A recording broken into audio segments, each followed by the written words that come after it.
Salut à tous et bienvenue dans 2 mots sur les dispositifs médicaux, saison 2. Je suis Nicolas Martelly, pharmacien hospitalier et enseignant-chercheur, spécialiste du dispositif médical. Dans ce premier numéro d'actualité sur les DM de cette 2e saison, je reviens sur les infos qui m'ont marqué au cours de ces dernières semaines. Allez, c'est parti.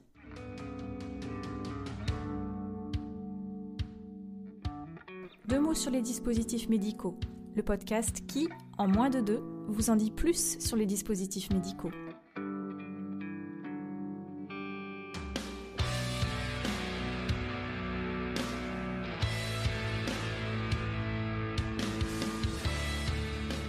La première info concerne une étude clinique sortie cet été dans Journal of the American Heart Association, à propos d'un nouveau DM permettant de traiter l'hypertension artérielle résistante. Résistante, là ça ne veut pas dire qu'elle a combattu les nazis en 1944, mais plutôt qu'elle n'est pas contrôlée malgré un traitement médicamenteux antihypertenseur. Le DM en question est un pacemaker doté d'une fonction de neuromodulation.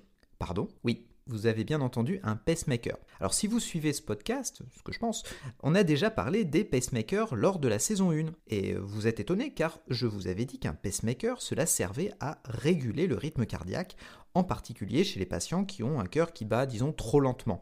On dit qu'ils ont une bradyarythmie. Eh bien ce nouveau DM de la société américaine Orchestra BioMed est un pacemaker qui a un truc en plus. En effet, il a un algorithme qui permet de réguler la tension artérielle grâce à la stimulation électrique du pacemaker. Comment ça marche ? Eh bien, c'est un peu technique, mais je vais essayer de vous l'expliquer simplement. Dans un premier temps, le pacemaker va stimuler le cœur de façon à réduire le remplissage du ventricule gauche. Vous savez, c'est le ventricule qui envoie le sang dans l'aorte et puis dans tout l'organisme. De façon pratique, il va envoyer donc une impulsion électrique et cette impulsion électrique réduit l'intervalle de synchronisation entre l'oreillette et le ventricule gauche. Ainsi, cela remplit moins le ventricule gauche et étant moins rempli, ça diminue la quantité de sang qui est envoyée dans l'aorte puis dans le corps en général. Cela réduit donc la pression dans les artères. Seulement voilà, le corps n'aime pas trop ça. Parce que le corps, il a un système de régulation qu'on appelle le système nerveux sympathique qui va essayer de contrecarrer cet effet si ça dure dans le temps.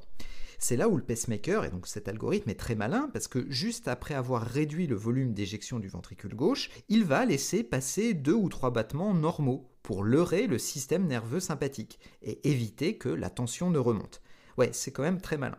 Que dit donc l'étude qui est sortie donc cet été ? Elle dit que ça fonctionne apparemment très bien. C'est une étude randomisée, contrôlée en double aveugle, en d'autres termes, c'est a priori une méthodologie robuste qui a été suivie, et tous les patients implantés, soit 47 personnes, étaient des patients qui, par ailleurs, avaient besoin d'un pacemaker pour traiter leurs troubles du rythme. Les résultats ont été excellents puisque, à 6 mois de traitement, on constate que ceux pour lesquels on a activé l'algorithme pour traiter l'hypertension avaient une baisse significative de la pression systolique. Par ailleurs, il n'y a pas eu d'événements indésirables notables selon l'étude.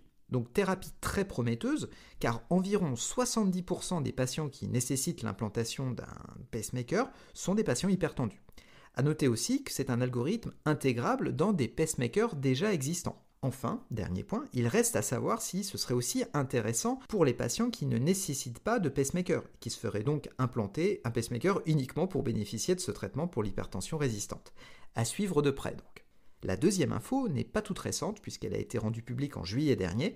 Il n'y a pas eu d'épisode d'actualité sur les DM depuis cette date, donc il est important que je revienne dessus. En effet, nous avons eu connaissance du premier avis du panel d'experts européens chargé d'évaluer les données cliniques pour les dispositifs de plus haut risque. C'est une nouvelle disposition du règlement européen sur les DM qui est entrée en application au 26 mai, comme vous le savez, et de façon pratique, qu'est-ce que ça dit ? Que l'organisme notifié auquel un fabricant fait appel pour obtenir le certificat de marquage CE, cet organisme notifié doit présenter les données cliniques du dispositif si celui-ci fait partie d'une catégorie de DM à risque à ce fameux panel. Le panel d'experts va analyser la qualité de ces données et notamment la méthodologie qui a été employée et bien d'autres choses. L'avis qui est émis par ce panel n'est que consultatif. Alors consultatif, c'est quand on vous demande votre avis, mais que c'est quelqu'un d'autre qui va prendre la décision à votre place, qui va prendre la décision finale.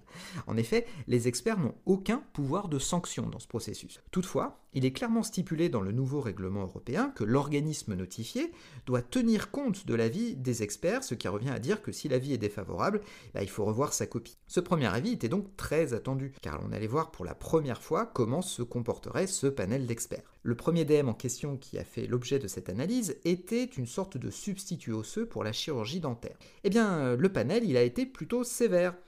Petit aparté, je dis le panel, mais il y a plusieurs panels selon le domaine médical.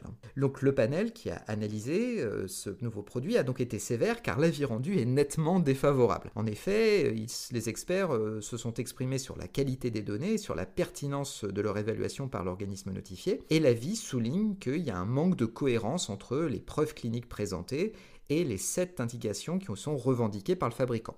En somme, les données sont jugées absentes, voire insuffisantes pour plusieurs indications.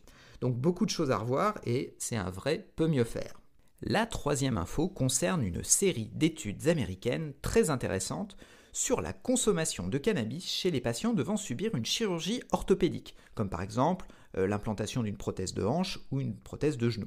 Comme vous le savez, il y a plusieurs États américains qui ont modifié depuis quelques années leur législation concernant le cannabis, et cet assouplissement s'est accompagné d'une augmentation significative de la consommation, et en particulier dans certaines tranches d'âge d'adultes, et c'est des tranches d'âge qui sont tout à fait concernées par la chirurgie orthopédique, à savoir les 45-54 ans et les 55-64 ans. Que nous apprennent ces études ? Eh bien, une première étude, parmi celles-ci, donc, a montré que la consommation de cannabis avant la chirurgie augmenterait significativement le risque de complications associées, et ce, dans les 90 jours suivant la chirurgie. Alors ces complications ne sont pas mineures, puisqu'on parle d'accidents vasculaires cérébraux, de thrombose veineuse profonde, ou encore d'infarctus du myocarde, qui seraient donc augmentés chez ces patients. 2 autres études ont par ailleurs montré que la durée d'hospitalisation post-chirurgie chez des patients consommateurs de cannabis était plus longue et associée aussi à un risque accru de complications, en particulier des complications respiratoires et d'ordre infectieux. En résumé, bédo et ortho, mauvais duo.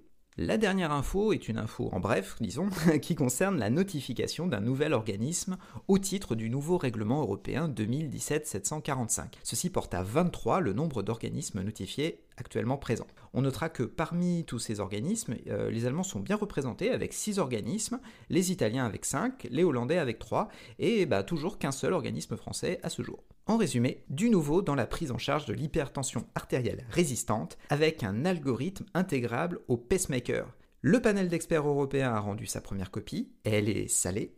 Enfin, cannabis et chirurgie orthopédique ne font pas bon ménage et c'est documenté. Ici s'achève cet épisode de 2 mots sur les dispositifs médicaux. Si cet épisode vous a plu, un petit pouce bleu si vous m'écoutez sur YouTube, quelques étoiles si vous m'écoutez ailleurs. N'hésitez pas non plus à vous abonner pour ne pas manquer les prochains épisodes. Merci beaucoup pour votre écoute et je vous dis à très bientôt. Salut à tous!